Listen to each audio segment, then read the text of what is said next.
Welcome to Solutions with Courtney Anderson. I'm Courtney Anderson, and this is episode 221, episode 221 of this program. And it is a show that is part of the Management Magicians series.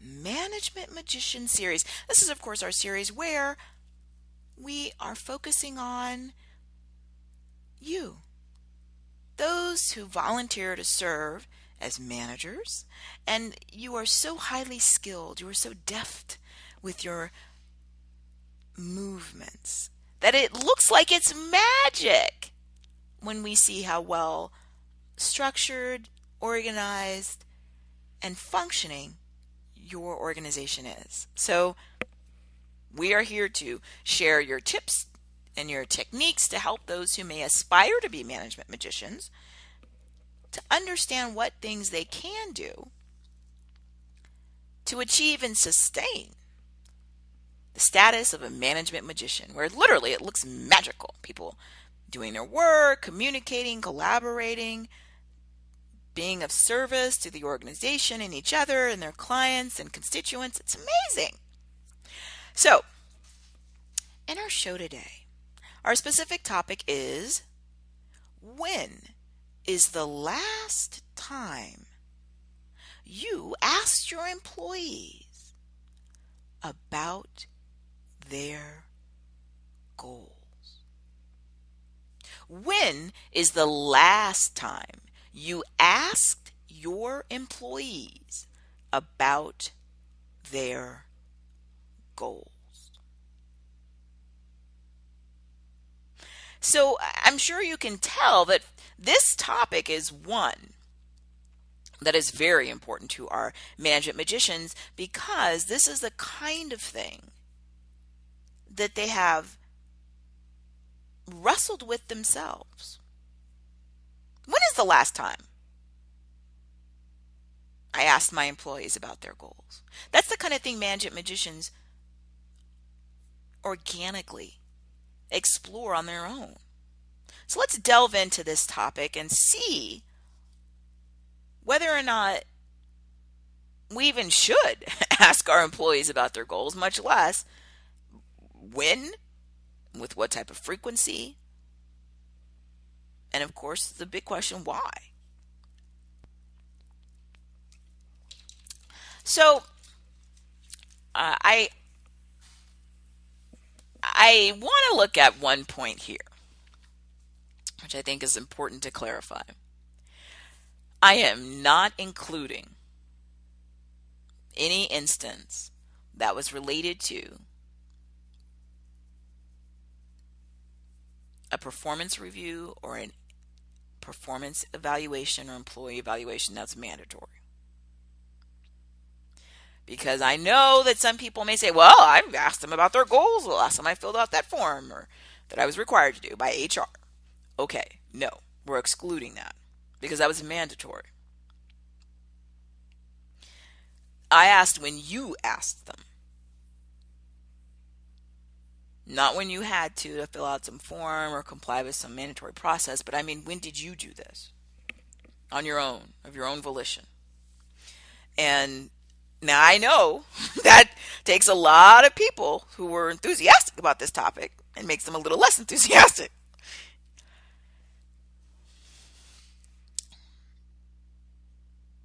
Some of the discussions I have with managers who are not management magicians is along the lines of just system overload.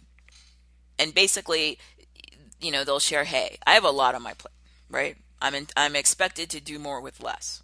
So I have less staff, I have less support staff, I have less resources, I've got more pressure, I've got higher expectations, and of all of the things that are on my plate, sitting around and wasting time inquiring with my individual employees about their goals, their lives, their dreams and plans, I wish I could, but I got a lot of stuff to do.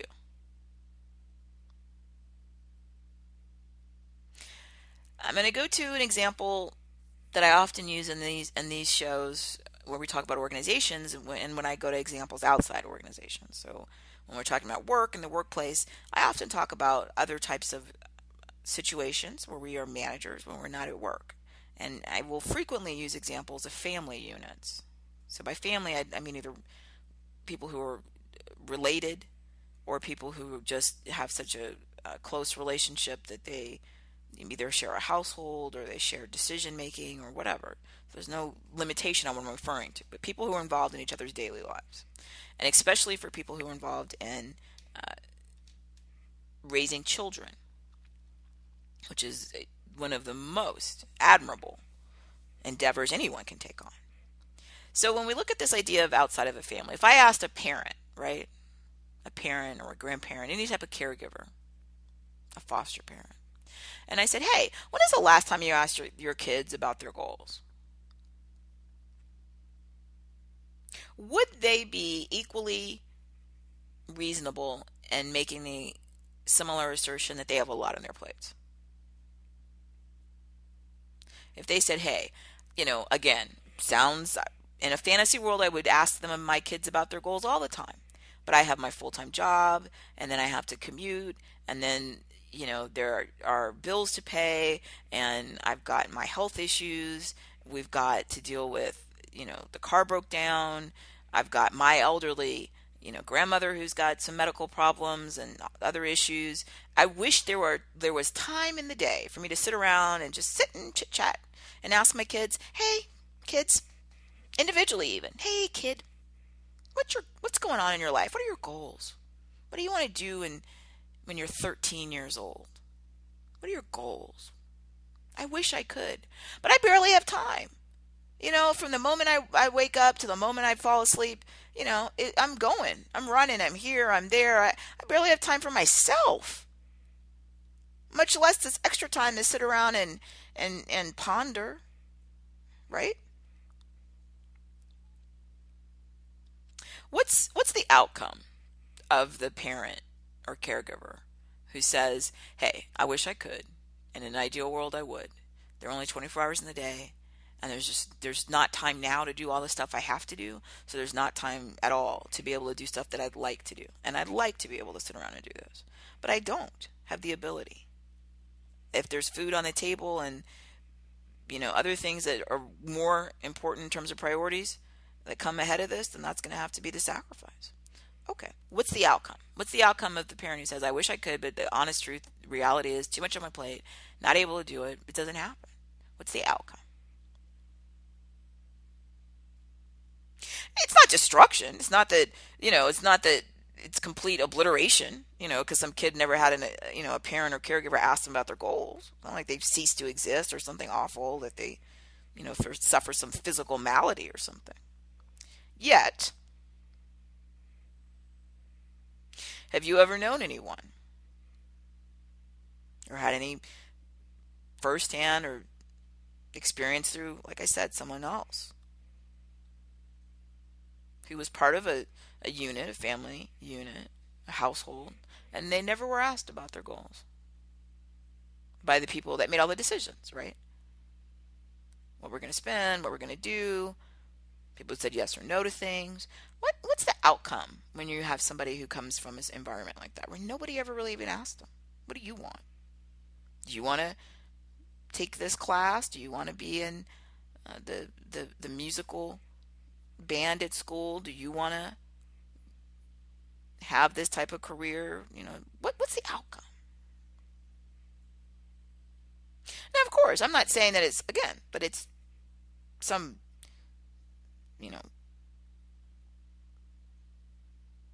depth of, disaster that is the outcome. But what tends to happen is when somebody persisted in an environment where no one ever bothered to ask them this, they often have negative outcomes where, one, they feel they're not valued. Two, they feel that they're just a cog in the wheel, right? And depending on their personality and some of the other, situational factors, they either went along with whatever they were told, whether they wanted to or not. And sometimes you get people who kept doing that. So maybe when they were 10 years old, they learned, hey, don't even bother to think anybody cares about what your goals are, because, they don't. Maybe they do, but they don't have time.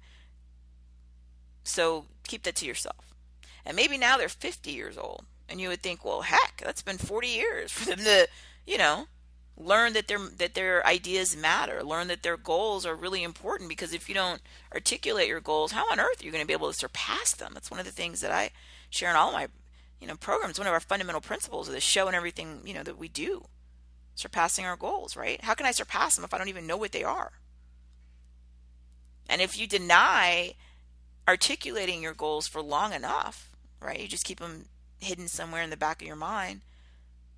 It does happen where people are so used to that behavior where they don't even bother any longer, at some point brushing them off and bringing them out for themselves.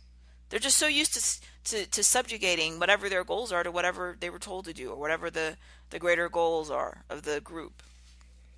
And it does potentially, and in many instances, become a lifelong practice where, hey, look, who cares what I want? I'm 50 years old. Nobody's ever asked me. Who cares? It used to be I was 10 years old and nobody ever asked me, and who cared? And now I'm the one. I'm 50. And hey, I wish somebody would ask, right? But I got stuff to do. I got deadlines at work, and I got responsibilities at home. I can't sit around and ask people about what their goals are. Some people even say, hey, look, nobody asked me, right? I just do what I'm told. I come to this job and I do what I'm told.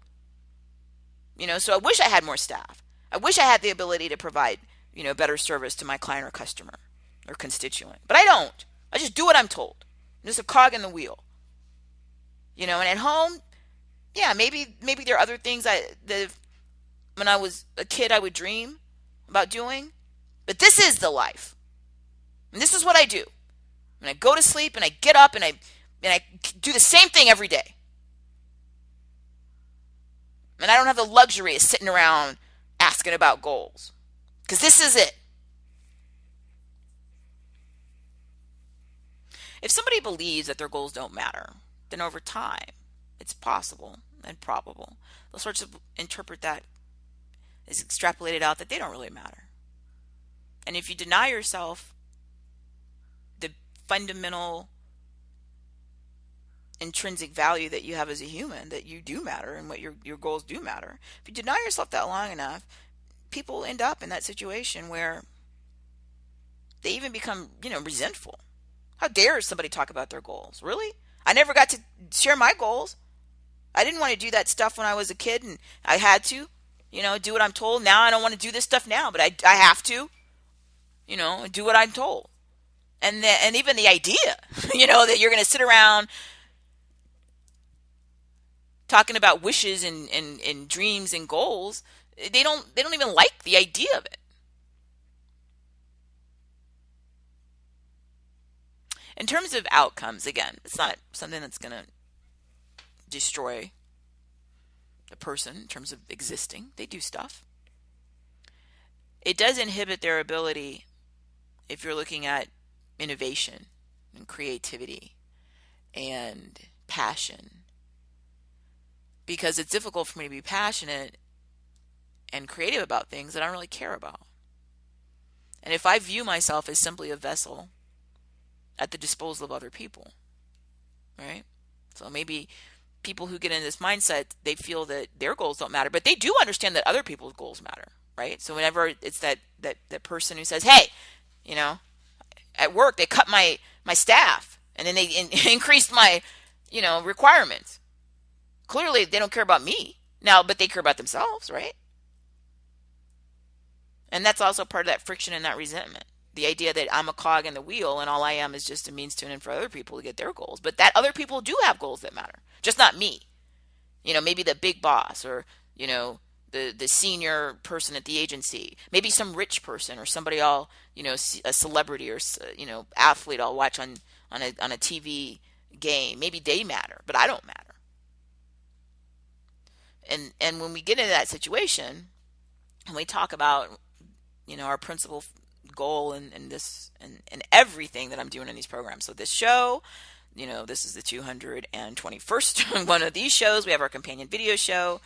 We have, workshops, and we have webinars, seminars, individual coaching, my speaking events, ebooks, all of this stuff. Look, the whole purpose of it is twofold. One, surpassing your goals, right? And I do that in basically 3 areas.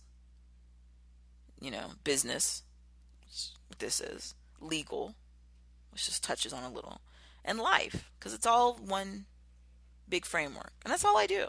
So I talk about surpassing your goals, and then I talk about this idea of practicing the joyful art of business, because my fear, and it's a real one, is that someone can get in a situation where their life is, but they're not alive. Where they could tell you what they do, but they couldn't tell you how they feel. And the truth is, often when that happens, they're miserable. They're numb. There's no joy in it. It's a duty. And if that's your whole entire life experience, you can get people to a point where they become void of any hope or anticipation or anything about life that's worth living, because it's just a repetitive situation where they're just a drone. They just do other people's bidding all the time. They don't really matter. Nobody really sees them or hears them. And people give up on themselves, and people do give up on life. And all of this motivates me to do all of these programs. So the question may seem to some people trite and, ancillary, like who cares? I have stuff to do. I got a lot of things on my plate. I'm forced to even do these mandatory performance reviews or evaluations. I don't even want to do those. So you think I'm going to be able to carve out extra free time to sit around with employees individually chit-chatting about their dreams and goals? Who has time for that? And my argument is that whether it's in a family or in a workplace, that perspective and that behavior is incredibly destructive. Here's the deal. If not you, then who? In a family, if the parents, caregivers, whoever nobody ever is able, right, to sit down with that 14-year-old and ask them about their goals, it never happens. If not them, then who? If the caregivers and their answer is, hey, my plate's overloaded as it is. I can barely even, take time to, wash my face every day. I'm just, from time I wake up to the time I go to sleep, I'm on a crazy schedule. My question is, what's the point of it then? What was the point? What's the point of all of the activity, right? The work and the transporting and the school and the sacrifice and to put food on the table and all this. What's the point of all of this if the people in the family are taught they don't even matter and set themselves up for a framework and potentially for a lifetime of numb existence? What was the point? Ideally, the point before you either adopted or fostered or gave birth to a child, would be, hey, to have a good life. The point of going out and working and making all those sacrifices so that you can be able to have a safe place to live and the opportunity to have clothes and food and go to school. The whole bottom line was that this was be a good thing. Well, otherwise, why do it all?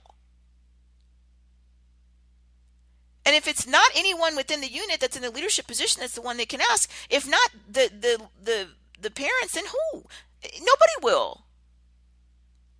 Because you get the same arguments other places where that child is even less of a priority, right? At school. The teacher has multiple classes and hundreds of students. I mean, they're not going to really be able to do it. And the teachers will lament for elementary and middle and high school teachers will admit, oh, the problem started at home, right? Like, I'm doing my best, but I can't take a kid that comes in here with all these other problems from their home life and then they're disruptive to my class, and I got hundreds of students, and and I'm trying to teach my curriculum. I got stuff to do. So where is it in that person's life where they feel that they're actually a real human that matters? And if it's not with the family unit, then they're in deep trouble, because it gets even harder in the rest of life, because everybody's argument outside of life is, even the teacher's argument would be, hey, like I said, it starts at home, I got a lot on my plate, but that teacher also has their own regular life, right? So where is the room for that person to matter? And the reality is that when we get to workplaces, it's similar to that teacher argument, right? Like, well, there's only so much I can do. They come in the door with problems or not. At work, it's somewhat similar, because the 19-year-old you get, or the 39-year-old you get, or the 49-year-old or 69-year-old you get at work comes in with problems and comes in with promise and all kinds of great skills and gifts, but they also go bring all this other baggage with them. And one of the core things that erodes people's sense of self is that they don't have any meaning. Now, some people come from situations growing up where there was a family or government agency, foster care situation, where they were taught that they mattered. And people did sit around. What are your goals? Well, let's talk about that. And they could share and dream. And some people have other external things that help culturally, or religiously, where somebody did sit around and indulge in that with them. But if you get someone that enters your workplace and that hasn't happened, then now you have years of that behavior that's built in. And part of the challenge that this really relates to when you want to talk bottom line, right, dollars in business, it's completely offensive to send in managers, supervisors, executives, HR, consultants, corporate trainers, whoever, to come in and give all of this time to telling team members and employees, oh, you have to be engaged, you need to be passionate, you need to be innovative and creative, you need to be fired up, and you need to care. How on earth am I supposed to care about an organization where literally nobody cares about me?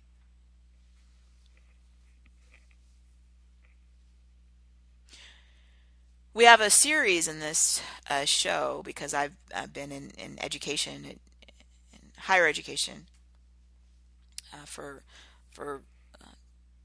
quite a while, complementary to my other areas of practice. And one of the most fundamental things that makes, quote, a good teacher in terms of the student perspective, right, is that they feel that the teacher cared. And that's two-pronged, that the teacher cared about the content and cared about the job and wanted to be there, but also they cared about them. Now, of course, that rolls back to the issue I mentioned a minute ago with the example of the teacher who says, hey, are you serious? I have multiple classes. Each of them are, stuffed with kids. I've got more kids than seats sometimes. And I don't have the resources and the help I need. And there have been cutbacks at the school, and I haven't gotten a raise. And I'm supposed to sit around and have the time to care about each of these kids. I can barely remember all these kids' names. And at work, take a wild guess. We don't use the language exactly the same as we do, because it's not exactly the same as education or these external family units I talk about, but it is largely similar in terms of the human behavior component of it. If I feel that no one at my job cares about me, then is that a positive or a negative in terms of my employee retention, in terms of my, quote, engagement, in terms of the caliber of my delivery of service and product? Does it impact that? Yeah, of course it does. Everyone who is involved in businesses understands the human element of this, meaning that they're humans. I'm a human, and you're a human. If I did this work, let's say that I did this work and it wasn't, my firm. Let's say that it was some other place. I went and they hired me and they said, okay, we're going to host a show, and here's going to be the show, and here's going to be the topics, and blah, blah, blah. Okay. And then let's say that I did this and I had zero feedback that what I did even was noticed. Forget anybody asking me my goals. I never heard anything, except for I would hear from somebody, once or maybe twice a year, hey, you got to, fill this form out about your, your work. And I haven't heard any complaints, from many people about the podcast or about the talk show. So I don't have anything else to say. Would it diminish my engagement? Yes. If you layer it on top of that, then instead of just every once in a while having someone fill out a mandatory form, if instead people just, I never heard anything except for maybe somebody came to tell me something I did wrong, right? They said, hey, I listened to that the other day and it was, oh, not good at all. Some of the words and some of the things you said, or, I didn't like the tone. I felt that, it could have been better. You messed this up. If I got that, what I would do really quickly is go from somebody who really enjoyed the task to not wanting to do it because I don't want to get the negative feedback, because that's all I get. And if you layered that negative feedback, maybe was even somebody screaming at me or using mean words. Maybe somebody, my manager said, you're an idiot. You're a complete idiot. Okay, well, how do is that going to impact my enthusiasm and my engagement and my creativity and all that kind of good stuff? Yes. Come on. When we talk about things like retention, and the reason people talk about retention all the time in business is because it's about money. Part of it is because it's about money. Every time somebody leaves and I need that task done, I either need to get other people to do it, and if I stretch them to the point that they're just unable, right? People do have to go to the bathroom and sleep and stuff. Then I have to hire somebody else. Every time I have to hire somebody else, I have to spend money on finding them, vetting them, interviewing them, onboarding them. I mean, there's a huge hassle in all those. We could also argue the ethical part of this, right? That if I'm somebody who's in business because I love my business, or I'm in government because I love public service, and just the idea of losing a team member, having someone leave, or they, the ethical price I might pay for that. But one of the largest drivers of all of this, and you see this in the data on businesses, right? Why do people stay at jobs? It's not about money, it's about the people. This is over and over again. The data shows us, right? Because if I'm in a place, even if I was paid, $1 trillion US a month, which I don't know if that job exists, but okay. If they screamed at me and told me I was an idiot, then I probably, no, I don't want to do it at a certain point. Now, some people will say, well, for $1 trillion, I'll do whatever they say. People who say that are people who are usually under financial pressure. And when any of us are under financial pressure, when I've been under financial pressure, or if any of you have been under financial pressure, when you're under financial pressure, at that moment, it's all that matters. It's just like if you're hungry, right? Let's say for some reason you weren't able to eat, and then you were really, really, really, like seriously hungry, like you haven't eaten. And if somebody was like, hey, will you eat this horrible piece of food? You'd say, yeah, because I'm starving, literally, like I'm hungry. I'm not, So when you're really, really hungry, then you'll eat anything. Because the bottom line is if you don't eat at some point, then you really are going to get, physical distress, and potentially you'll die if you don't eat long enough. If you really don't have any money and you're desperate, then at that moment you're going to be like, okay, I'll take anything. Now, once that immediate, critical need passes, then how long after your needs are met, after your first $1 trillion paycheck, right? So let's say you got your first $1 trillion paycheck, you paid all your bills. Goodness gracious, I cannot imagine your bills are more than $1 trillion a month. And then you bought all the toys you ever dreamed of, because $1 trillion a month, even after taxes and your take home, will surely be enough. Then how long after your critical emergency needs are met will you continue to sit there and let them treat you like that? It's not going to be long. Or you'll stay there, but you're going to be angry and resentful, and often people lash out at themselves, right? So they abuse their diet, they abuse, alcohol, people do all kind of things because they're in pain. It hurts. It hurts to be ignored. It hurts to be devalued. It hurts to be, screamed at and called names. It hurts. That's just human nature. How long I'll take it is going to be dependent on how critical my immediate needs are. Once my immediate needs are met, right? If I was starving, I'll eat anything, literally. Now, once I've eaten and gotten back to where I'm not starving, am I going to continue to eat that, really distasteful item? No, I'm not. And that's exactly what we're talking about when we come to this core issue of when's the last time that you asked your employees about their goals? It is the most important thing in terms of retention and in terms of engagement, is that they feel like you care. Now, ideally, you should actually care. But even if you don't, let's just say in the alternative or pragmatist, at least if you put the environment where they felt like you cared, right? So if I said to a parent, I said the parent, they got a 14-year-old and a 16-year-old. Maybe the truth is, and this is awful, but I've actually heard people say this to me, so okay. Maybe the parent really doesn't like the 16-year-old. Maybe they like the 14-year-old, but they don't like the 16-year-old. Okay, fine. Um, the most destructive thing is for the 16-year-old to know that. So even if they have to fake it, right, and then ask the 16-year-old, hey, what are your goals? And at least the 16-year-old then will believe that they care, even if secretly deep inside they feel like, I don't like that 16-year-old. I have no idea why that 16-year-old is in my family. Okay. That's awful at every level, but at least if you can restrain yourself from telling them that you despise them, then that will be helpful to everyone. At work, you having your employees believe, and ideally it would be, somewhat accurate, that you care is the most powerful thing that you're going to do to keep them there and to keep them caring about the caliber of the work.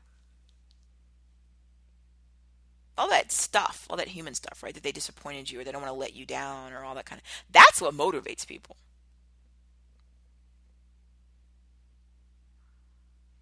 So if the answer to this, and it wouldn't be, all of our management magicians, of course, as I said earlier, already are, wrestling with this all the time because they're constantly ensuring and scheduling the ability. I don't care if it's a quick, hey, I scheduled, next time I walk down and get water at that end of the hallway, I'm going to go in there and stop and chit chat with that person. How are their goals? It doesn't need to be long. It's not like this needs to be like a 9-hour meeting. It may be a 60-second walking by somebody at the office.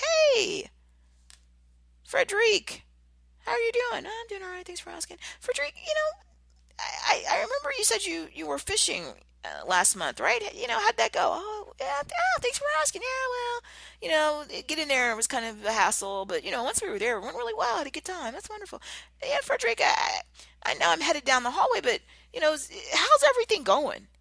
How do you feel? Do you have any goals or anything on top of your mind that come to mind you want to, mention, or we can, set a time to chat about? No, no, I don't really have anything right now. I'll let you know if anything comes up. But hey, thanks for asking. Oh, no, no problem, Frederic. I just wanted you to know that, I care, and I want to make sure that your, professional goals are, are being met, or at least that we have a plan. All right? All right, talk to you later. This isn't difficult. It doesn't cost any money. I mean, well, it costs money because time is money, but it's not going to cost extra outlays. You don't have to go out and buy equipment for this. It's an ongoing orientation that understands, yes, this is an organization. So maybe it's a government agency. We have a mandate to serve the public. Maybe it's an organization that's a for-profit, and we have a certain amount of products or services that we'd like to sell. But it's built with people.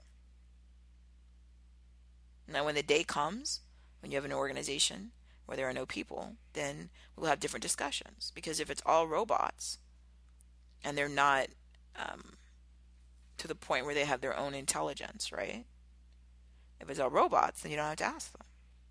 Now, if the robots, of course, get to the point where they, as much of science fiction, and also I'm assuming, I don't know anything, it's not my area at all, but I read things about amazing inventions, so who knows what actually is happening in laboratories around the world. But when the robot becomes self-aware, well, then you're gonna have an issue, like in the science fiction movies, right? Like movie 2001, where the robot was self-aware.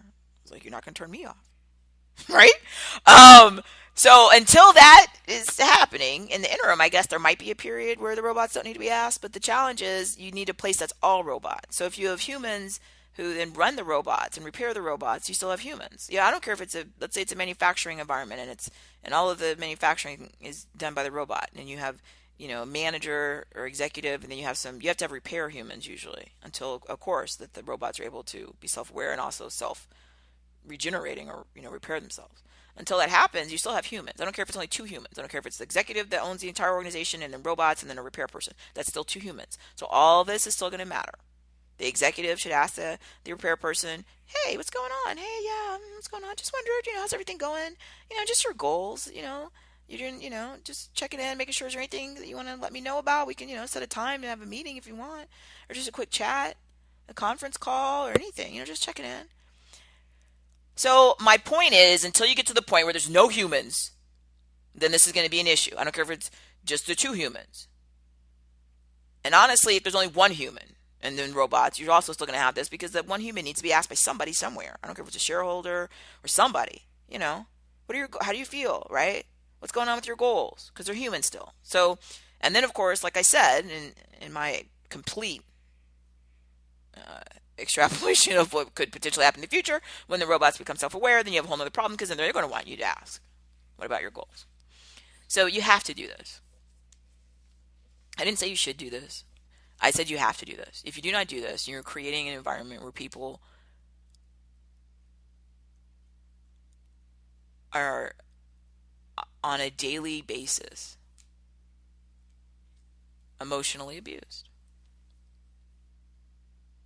Emotional abuse doesn't equate just because I don't ask them what their goals. Yes, it does.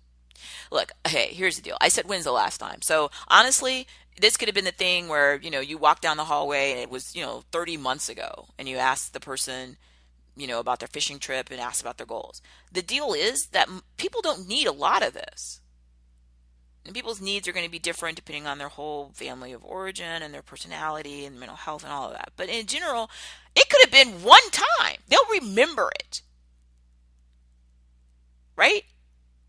It's amazing when you just go look and there's so much research on this. And look at the research that shows. It could have been that senior manager or executive, talked to that person once and it was 4 years ago. They still remember it. When you listen to adults talk about family of origin, right? And you can have somebody and they're 70 years old and they're telling a story about, I'll never forget that time, my granddad and we had that, it was a great day and, he really just told me about himself and he asked me about my dreams. And he told me, you can do it. And this could have been literally something that happened 60 years ago to that 70-year-old. And they sit there and reminisce. And to them, it's like it was 5 minutes ago because that's the power it had.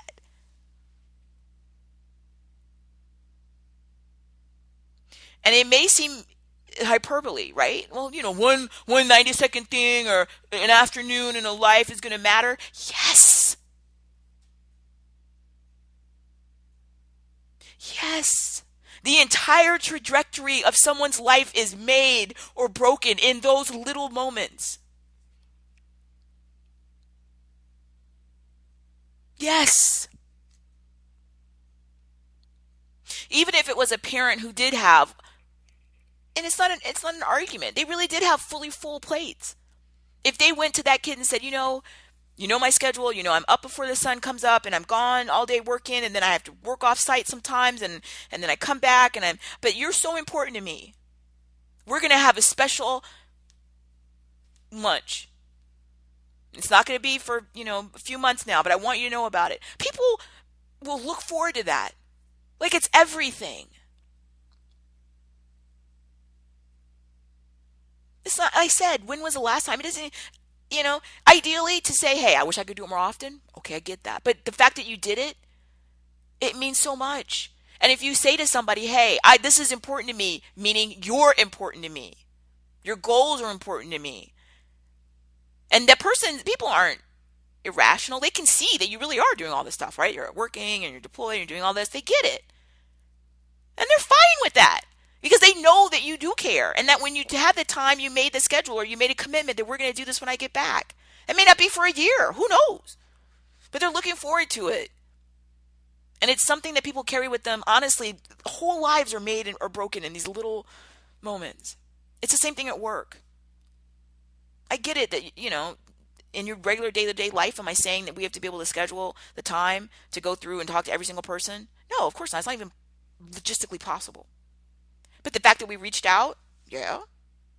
When you reach out, hey, how are your goals? You really mean it, and they learn.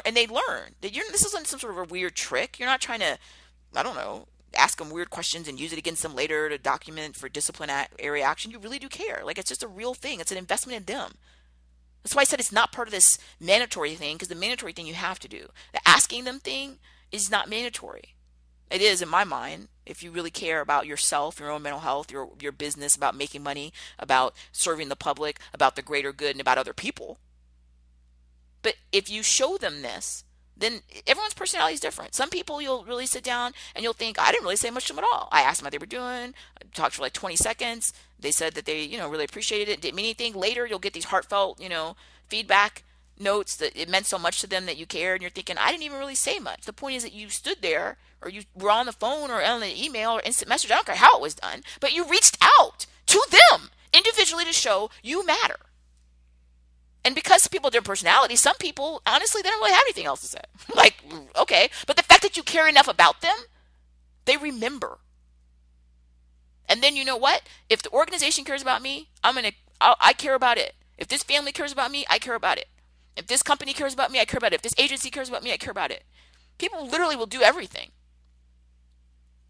in their power and beyond to live up to that. When you look at things that are negative, like gangs, like street gangs, right? And you think, why would a kid join a gang? Well, all they're going to do is go out and life a crime and do all the horrible things, right? End up in jail or murdered. Like, why do people do this? Because the sense of belonging and that they matter. And the kid that's the most vulnerable for the gang is the kid who's in exactly a situation where nobody ever asked them about their goals. And like I said earlier, when I said I did a little thing and I said, well, if not you, then who? And I said, if parents don't do it, then who does it? Nobody. And I went into a thing and I said, teacher can't do it, right? Here's the thing. That's what people with negative intentions, they know that. They know that in many instances that people are emotionally abused by this, neglect. And they're very vulnerable. So it's not logical for anybody to go ruin their whole entire lives and end up in a life of prison or get, maimed or, or killed. But they do it because this human drive that I matter. It's very powerful. And a lot of people who have nefarious goals know this. So they prey on that kid because that kid is vulnerable. Just nobody ever asked that kid what their goals are. So the gang leader does, right? And they make them feel they matter. Oh, yeah, what you want to do? You want to do? Oh, yeah, that's really cool. That's all they need. It's nothing. But for that, people will change their whole lives. People who look for vulnerable people often for other, any type of illicit thing, right? That's who they go prey on. They just go find that person who they can pick up on as humans. That person is needing that. And they give it to them. And then when you do that, that person has allegiance to that gang or to that criminal enterprise or to whatever it is. They'll do whatever they can. Literally. Sacrifice themselves because they feel like those people cared about them. Now, from the outside, you sit there and think they just used you. They used you to go out and do criminal things and all this kind of stuff. But you see that, but they don't because that's the only person who ever even gave them that much attention. This is so easy. This is so easy. All that needs to happen and not have that take place is to have someone on the other side who isn't out there to just exploit them for some criminal, awful thing. And like I said, ideally, it could be anybody. It could be a relative. It could be a friend. It could be a foster parent. It could be somebody, a social worker. It could be, it could be anybody. And it can counterbalance. You can have a situation where maybe there's a lot of that negative. I said earlier, for $1 trillion, I'm not going to stay somewhere and have somebody yell at me and call me names every day, right?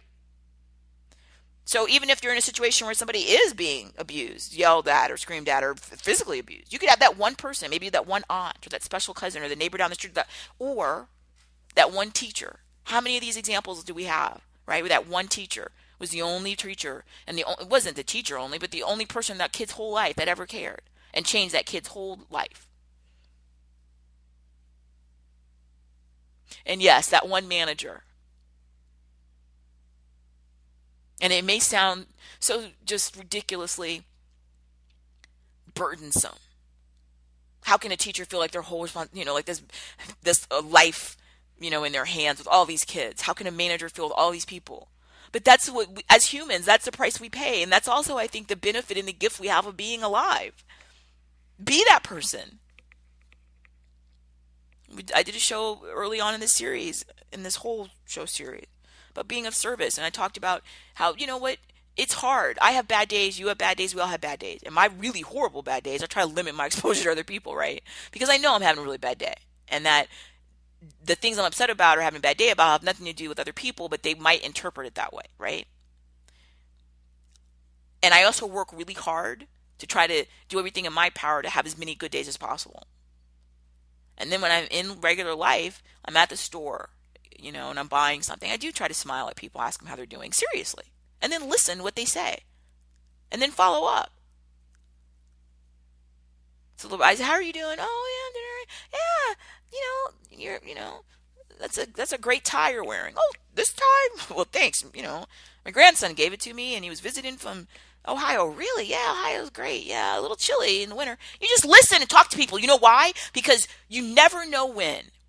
Just a few seconds of your time and a little bit of positive attention to somebody could be literally the best thing that happened to them, either that day, sometimes maybe in their whole life. And you never know when you could be that one part of something that takes someone from a negative path into a positive path.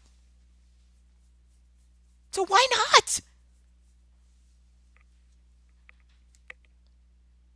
So yes, I'm very passionate about this. I'm emotional about this. My argument is beyond the scope of being a manager. Just as a person. We need to go out of our way to do this when we can. And we can do it a lot more than we think we can. And for the people that are in our areas of responsibility, and that would be people in your household, people in your community of caring, those people that you care about, and they meet the test, your happiness, their happiness, and vice versa. And for people that are your employees, your contractors, I would also argue clients, your customers, and vendors, anybody. Asking them about their goals is really important. And listening to what they say and following up on it, either right there, oh wow, I never knew that you had an interest in that. That's interesting. And then later following up with them and say, hey, yeah, when you mentioned before that, one of your other interests was marketing. I had no idea, but there's a marketing conference coming up, and I thought I'd just give you this information and let me know if there's something you want to put in a request to attend it. It doesn't mean anything. It's representing that you listened, that you heard them, you see them, they matter.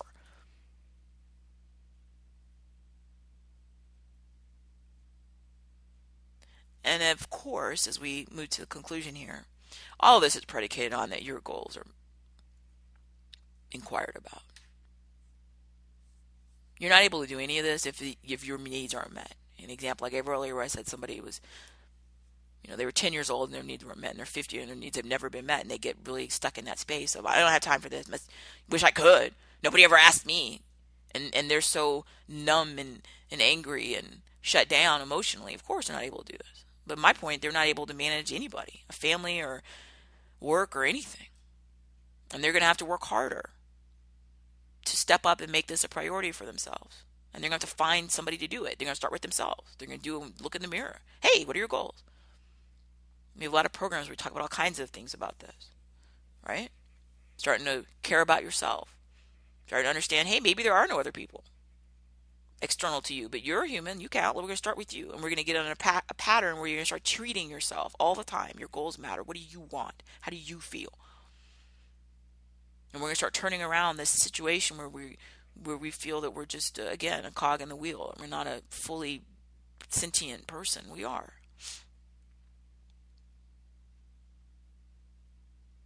And we're going to delight in things. And we're going to be proud of ourselves. And eventually, we're going to bring other entities. I don't care if they're plants or pets and people in different ways where we're trusting. It's hard to trust sometimes when you don't have this foundation, but you'll teach yourself that over time, right? And everything, again, can change. And then we're going to continue to be of service to others. Turn around and be this resource for them. So much that we can do in these little ways. These incredibly substantial outcomes. So it could be and often are just wonderful. So yeah. Again, very, very important. And if no one is asking you about your goals, then that's a problem. That's a sign that you've not built the life you deserve. And that's okay. But we're going to change it. We're going to start with you. You're going to ask your own self. And you're going to sit around and, if you're by yourself, and loudly say, here are my goals. And you're going to start doing things that, again, bring you delight and joy and wonder. You're going to be proud of yourself. And you're going to start finding people that do ask you these things. And the people who don't, you're going to start making decisions. Just realize you don't have to be in that forever. You're a wonderfully complex and deserving person. And as you change your orientation toward yourself, you'll change your orientation toward other people, and you'll also change your orientation toward your employees and people at work. This will be second nature because it's so easy. Because when you feel valued, acknowledged, that you matter, it's really easy then to turn around to other people and do the same thing, right? And it makes a huge difference. So again, thank you for being part of the program today. I do always ask you come by CourtneyAnderson.com, take part in the resources that we have, reach out to me, let me know any show suggestions or feedback. If you have any desire to either see about availability for these types of programs for yourself or your organization, reach out and let me know. But this is much more important than you may have realized. And I'm grateful that you took the time to explore this topic with me in this show today.